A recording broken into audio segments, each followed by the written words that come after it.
మా బొండాడ గ్రామంలో మా జిల్లా పరిషత్ ఉన్నత పాఠశాల 96-97 బ్యాచ్ విద్యార్థులు గత 5 సంవత్సరాలుగా ఈ పరంపర కొనసాగిస్తూ చలివేంద్రాన్ని మా గ్రామంలో చేయటం. ఈ బ్యాచ్ 96-97 బ్యాచ్ సంబంధించినటువంటి పెద్దవేరు నరసింహరావు, గంట శ్రీధర్ బాబు, ఇంకా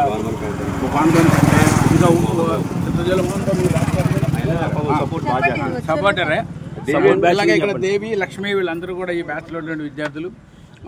వీళ్ళు 5 సంవత్సరాలుగా ఈ చలివేంద్ర కార్యక్రమాన్ని ప్రారంభించి నిరాటంకంగా ప్రతి సంవత్సరం కూడా దీన్ని కంటిన్యూ చేస్తున్నారు. చాలా ఆనందం. దీనికి ప్రధాన కారకుడు మా పెద్దపేరు నరసింహరావు. వీళ్ళందరినీ ఈ సంవత్సరం లేట్ అవ్వడానికి కారణం ఏంటంటే ఇటు విదేశాల్లో ఉండడం మూలంగా ఈ కార్యక్రమం కొంచెం లేట్ అయింది.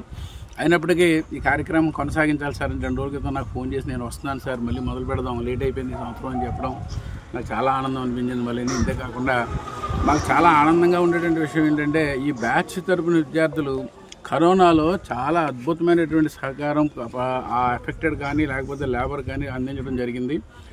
ప్రతి నెలలోనూ ప్రతి వారంలో 3 ఫ్యామిలీస్ కదా 3 ఫ్యామిలీస్ గ్రాసరీస్ని కనీసం 3 నుంచి 5,000 రూపాయలు ఖరీదు చేసే గ్రాసరీస్ని కరోనా 2 సంవత్సరాల కాలం పాటు 3 సంవత్సరాల కాలం కంటిన్యూ చేసి అందించినప్పుడు అది కూడా మా చేతుల మీదుగా మా దగ్గర చదువుకున్నటువంటి విద్యార్థులు అయ్యింది. మీరు ఉండండి సార్ అని చెప్పి మా చేతుల మీదుగా ఈ గ్రాసరీస్ ఇప్పించడం కూడా మాకు చాలా ఆనందం అనిపించింది. మాకు ఏ విధంగా అయితే మీ విద్యార్థులు మేము ఎలాంటి ప్రమాణాలతోటి మేము ఉంచాలని చెప్పి అనుకున్నామో అలాంటి ప్రమాణాలు అందుకున్నటువంటి మా విద్యార్థులను చూస్తే మాకు చాలా గర్వంగా ఉంటుంది.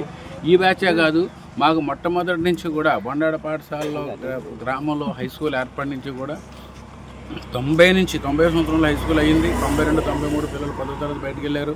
అప్పటి నుంచి కూడా మా గ్రామంలో నుండి విద్యార్థులు మంచి ప్రమాణాలతో విద్యను అభ్యసించడమే కాకుండా మా గ్రామానికి పేరు తీసుకొచ్చే విధంగా ఇలాంటి సామాజిక కార్యక్రమాలు అన్ని మా గ్రామానికి మాకు చదువు చెప్పిన మాకు పేరు తీసుకొచ్చిన విధంగా వాళ్ళ ప్రమాణాలు పెంచుకొని ఉన్నత స్థాయిలో వాళ్ళు పర్సనల్గా కూడా మంచి ఉన్నత స్థాయిలో నరసింహబాబు అయితే టీసీఎస్లో చాలా మంచి పొజిషన్లో ఉన్నాడు.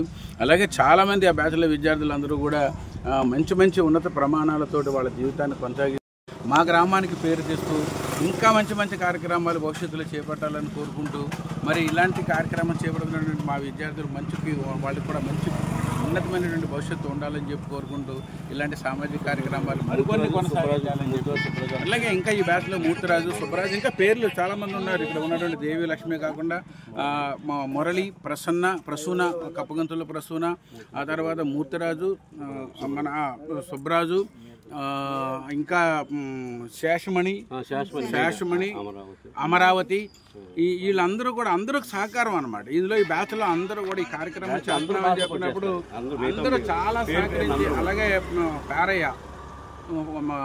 పేరయ్య వీళ్ళందరూ సహకరించి ఈ కార్యక్రమాన్ని ముందుకు తీసుకెళ్ళి ఎక్కడ ఆటంకం లేకుండా ఆర్థికపరమైనటువంటి ఎలాంటి ఇది లేకుండా ఆటంకం లేకుండా మేమున్నాం అని చెప్పంటూ వాళ్ళ కార్యక్రమాన్ని దిగ్విజయంగా మళ్ళీ వర్షాలు పడేంత వరకు ఈ కార్యక్రమాన్ని మా చలివేంద్ర నడిపిస్తున్నారు. అలాగే దాతలు ఎవరైనా వస్తే కూడా దాతల సహకారమే అక్కర్లేదు, వీళ్ళకి మేమున్నామని చెప్పండి ముందుకు వచ్చి ఆశించకుండా ఈ మంచి కార్యక్రమాన్ని వీళ్ళు ప్రతి సంవత్సరం కంటిన్యూ చేస్తున్నారు. భవిష్యత్తులో కూడా ఇది కంటిన్యూ చేయాలని చెప్పి నరసింహబాబు నేను కోరుకుంటున్నాను. ఇదే కాకుండా మన గ్రామంలో ఏ రకమైనటువంటి అవసరాలు ఉన్న ప్రజలకి ఇలాంటి సేవా కార్యక్రమాల్లో పాల్గొవాలి. దానికి బాటిల్ ఇంకోటండి ఇందులో ఫెసిలిటీ ఏంటంటే ఈ వేసవికాలం వృద్ధులకి ఎవరైతే రాలో వాళ్ళకి ఈ చలివేంద్రం నుంచి వాటర్ కూడా మధ్య కూడా ఇంటికి పంపించడం జరుగుతుంది.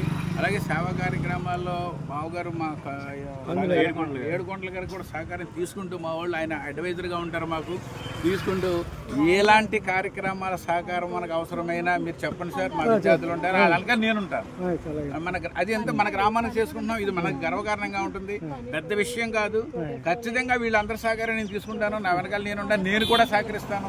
ఎలాంటి సహకారాన్ని అయినా సరే మా విద్యార్థులు సహకరిస్తారు. మన గ్రామంలో ఉన్న ప్రజలకి సహకారం అందించడానికి ఎల్లప్పుడూ సిద్ధంగా ఉంటారని చెప్పి సందర్భంగా మీకు కూడా తెలియజేసుకుంటున్నాను. ఈ కార్యక్రమం పాల్గొన్నందుకు మీకు కూడా ధన్యవాదాలు. అలాగే ఇక్కడ వచ్చినటువంటి ఇంకా గ్రామ సభ్యులు కొంతమంది వచ్చారు, వాళ్ళకు కూడా మా విద్యార్థుల తరఫున ధన్యవాదాలు తెలియజేసుకుంటూ ఈ మంచి కార్యక్రమం సదా కొనసాగాలి, ప్రతి సంవత్సరం కొనసాగాలని చెప్పి కోరుకుంటూ థ్యాంక్ యూ.